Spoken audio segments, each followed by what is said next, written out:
서울 강남의 고요한 아침.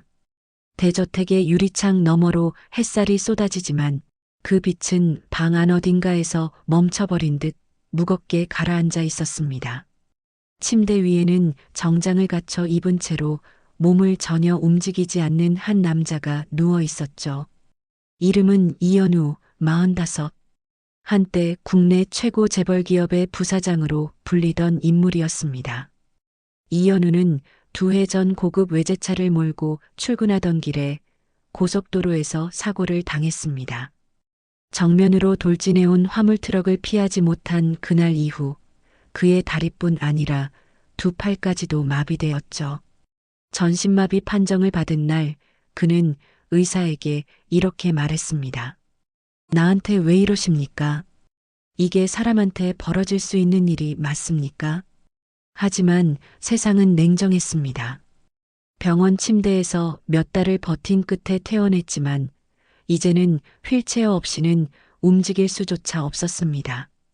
그에게 남은 것은 넓은 저택, 말 잘 듣는 비서, 그리고 고가의 간병인 뿐이었습니다.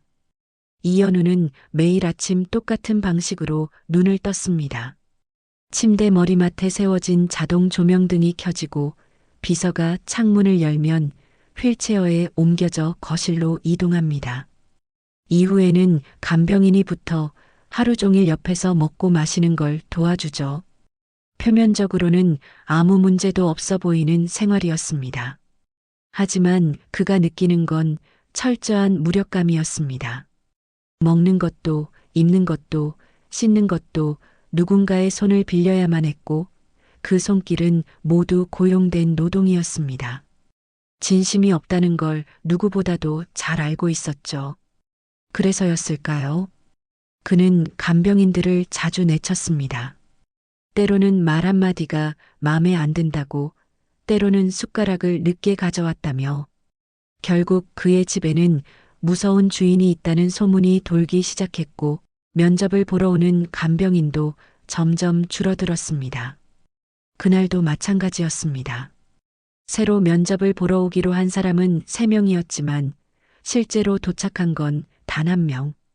구겨진 셔츠에 운동화를 신은 젊은 남자였습니다.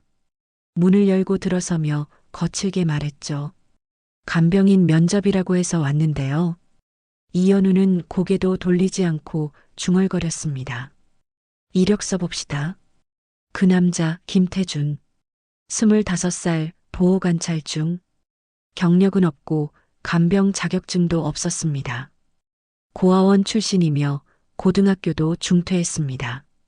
자기소개서에는 이렇게 쓰여 있었죠. 일할 수만 있다면 뭐든 하겠습니다. 대신 불쌍하다고는 하지 마세요. 이현우는 그 글귀를 몇 초간 응시했습니다. 그리고 느릿하게 태준을 바라보며 말했죠. 다른 사람들은 나를 회장님이라 부르던데 넌 뭐라고 부를 건가? 태준은 담담하게 대답했습니다. 솔직히 전 그딴 호칭 잘 안 써요. 그냥 이름 부르면 안 됩니까? 비서가 당황해서 끼어들려 하자 이현우는 손가락 하나 까딱하지 않고 웃었습니다. 됐어. 됐어. 너 합격이야. 태주는 잠시 멈칫하다 고개를 끄덕였고 이현우는 묘하게 웃었습니다. 적어도 넌 나를 불쌍하게 보진 않네. 하지만 태준이 돌아선 순간 그의 눈빛은 짧게 흔들렸습니다. 오래된 기억 하나가 떠오른 듯 눈꺼풀 아래 근육이 미세하게 떨렸죠. 속으로 중얼거렸습니다. 기억 못하겠지. 당신은 나를 그렇게 함부로 짓밟았잖아. 그렇게 두 남자의 예기치 않은 동거가 시작됐습니다. 그리고 아무도 예상하지 못한 감정의 시간도 함께요. 김태준은 입주 첫날부터 당황스러움을 감추지 못했습니다. 간병인이 쉴 수 있도록 마련된 별채가 따로 있는 줄 알았건만 비서는 그를 주방 옆 작은 방으로 안내했죠. 싱크대와 벽 하나를 사이에 두고 생활해야 하는 구조. 태주는 짐이라 해봐야 가방 하나, 옷 2벌이 전부였기에 방 크기에는 별 불만 없었습니다. 다만 저택 곳곳의 감도는 묘한 공기만큼은 익숙해지기가 쉽지 않았습니다.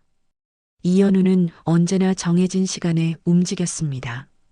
아침 8시에 기상, 9시에 식사, 10시부터는 뉴스 시청, 12시 정각에 점심, 오후 2시엔 물리치료사, 방문, 그리고 저녁 6시에 식사.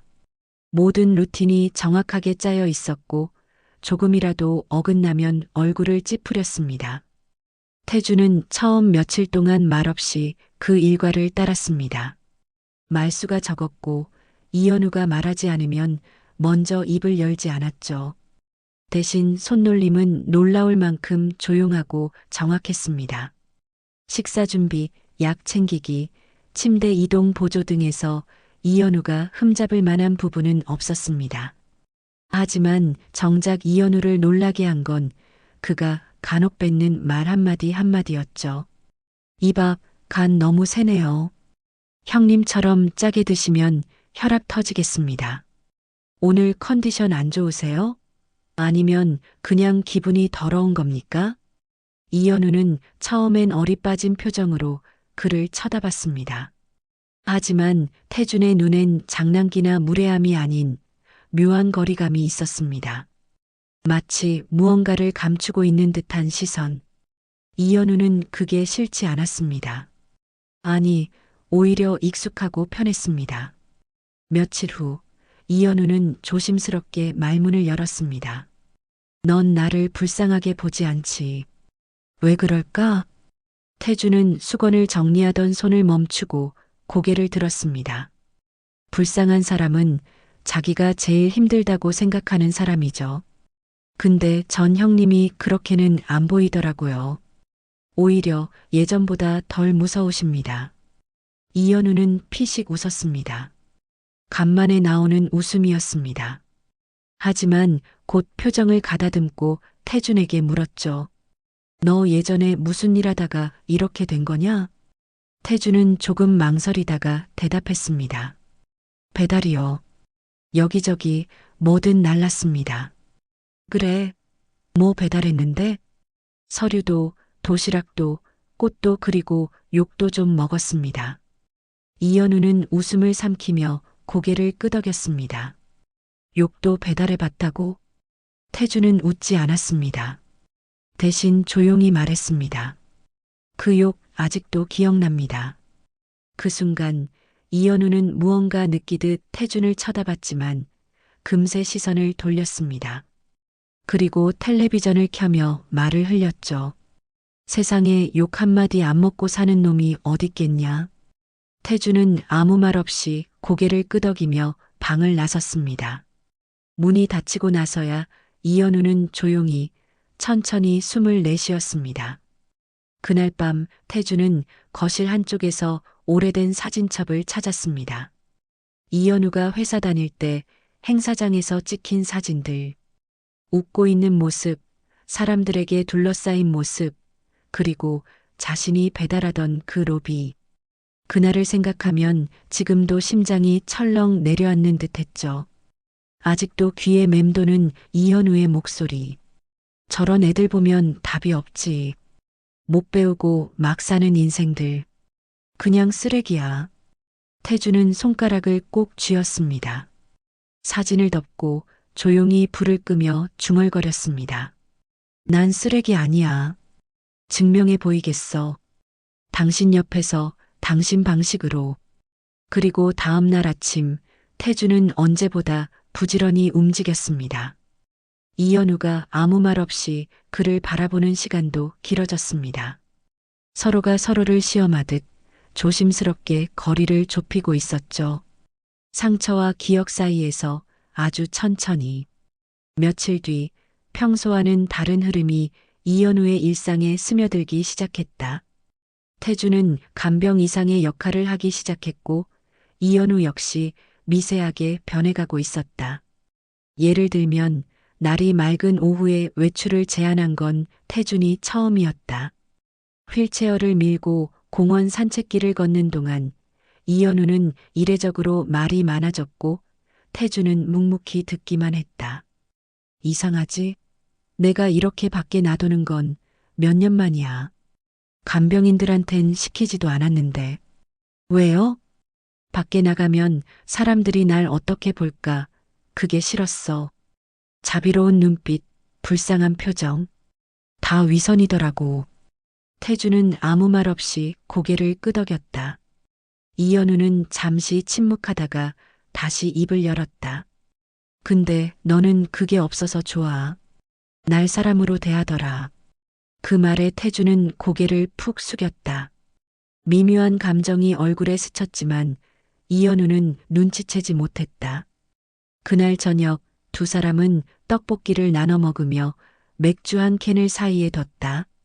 알코올은 이현우의 혀를 조금 풀게 만들었고 말끝마다 태준을 이 자식이라 부르며 웃었다. 하지만 균열은 언제나 그런 순간에 시작되는 법이다. 이현우가 취기에 들뜬 채 말했다. 넌 진짜 특이한 놈이야. 간병인인데 간병을 안 하는 것 같거든. 그냥 옛날 친구랑 같이 사는 기분이야. 친구요? 태준의 목소리는 낮고 단호했다. 형님, 저는 형님 친구 아닙니다. 이현우는 순간 표정이 굳었다. 둘 사이의 공기가 달라졌다. 침묵이 흐른 뒤 이현우가 묻는다. 그래.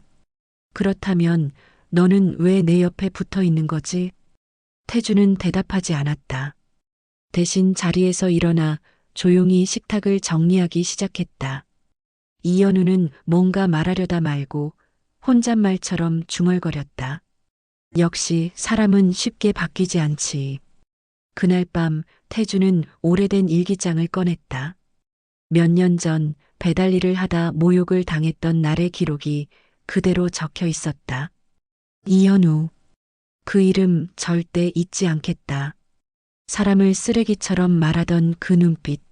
언젠가 반드시 손에 힘이 들어갔다. 하지만 그는 일기장을 덮고 조용히 불을 껐다. 그의 숨소리는 깊고 무거웠다. 이현우의 옆자리에 앉아 있는 이 시간이 더 이상 단순한 복수로 설명되지 않음을 그는 알고 있었다. 이현우는 그날 이후 태준을 다시 보게 되었다. 말이 줄었고 눈빛은 더 날카로워졌다.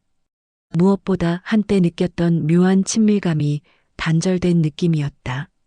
그는 마음속에서 되묻기 시작했다. 저 청년은 도대체 무엇을 감추고 있는가? 어째서 나에게 이토록 불편한 시선을 보내는 걸까? 어느 날 오후 이현우는 일부러 태준에게 시비를 걸었다. 오늘 아침 밥 왜 이렇게 식었지? 일부러 늦게 데운 거 아니야? 아니요. 원래 그 온도였습니다. 내가 정했냐, 그 온도를? 형님이 싫으면 다음부턴 안 데우겠습니다. 냉정한 대답이었다. 이현우는 말문이 막혔다. 과거의 자신이었다면 소리를 지르고 사람을 내쳤을 것이다. 하지만 그는 바뀌고 있었다. 그렇게까지 분노하지 않았다. 다만 마음 깊숙한 곳에서 알 수 없는 불안감이 피어오를 뿐이었다. 며칠 후 이현우는 휠체어를 탄 채 서재를 돌다가 우연히 태준의 방문이 살짝 열려 있는 걸 보게 되었다. 조심스럽게 다가가 안을 들여다보자 책상 위에 오래된 사진 한 장이 놓여 있었다. 그 사진 속에는 자신이 뚜렷하게 있었다. 대기업 사무실 복도, 주변 동료들과 웃으며 서 있는 장면. 그리고 저 멀리 사진 구석에 흐릿하게 찍힌 배달원 하나. 얼굴은 흐릿했지만 그는 직감했다. 그 배달원이 태준이라는 걸. 숨이 턱 막혔다. 손가락이 저릿했다. 그날의 기억이 스멀스멀 떠올랐다. 자신이 서류를 받으며 아무렇지도 않게 말했던 그 한마디. 저런 애들 뭘 해도 안 돼. 인생이 이미 막장이야. 그 한마디가 누군가에겐 얼마나 큰 상처였을까.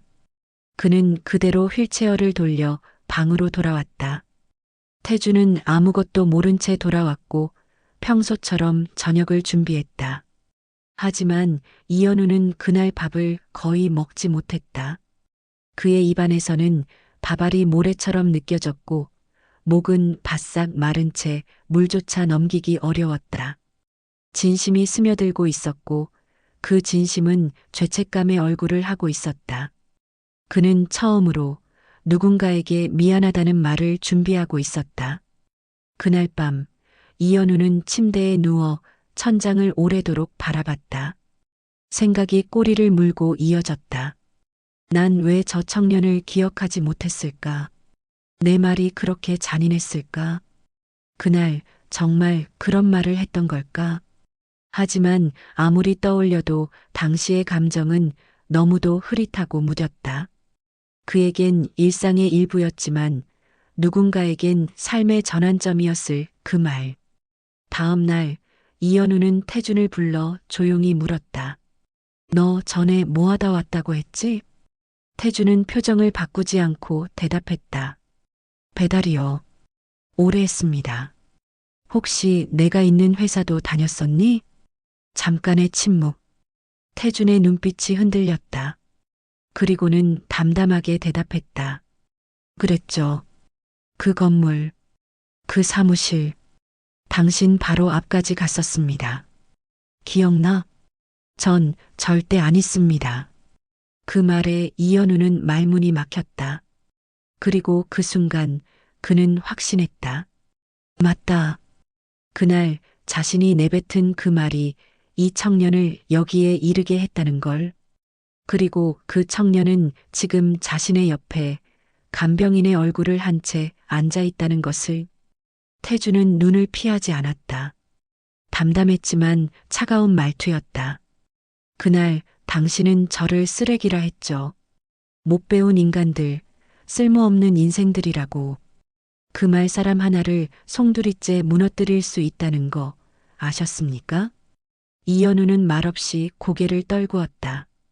태주는 조용히 말을 이었다.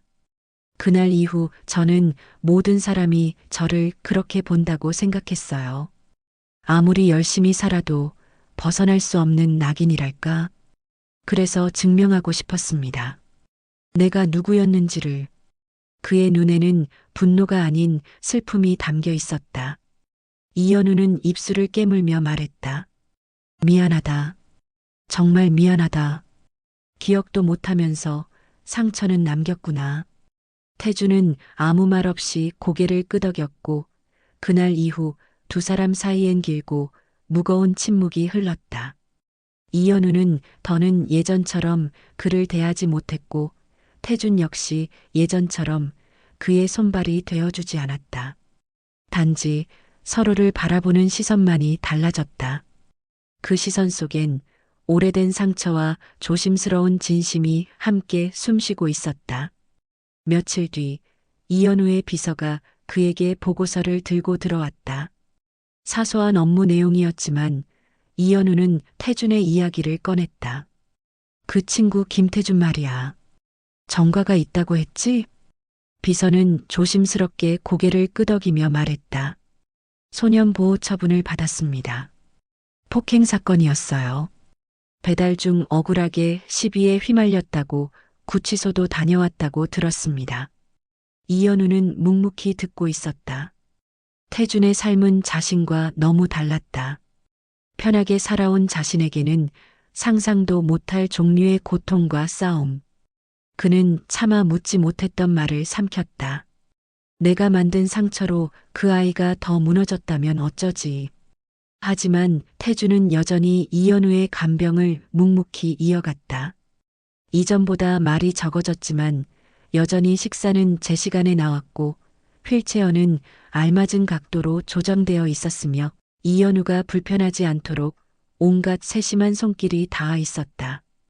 그날 저녁 이현우는 용기를 내어 태준을 불렀다.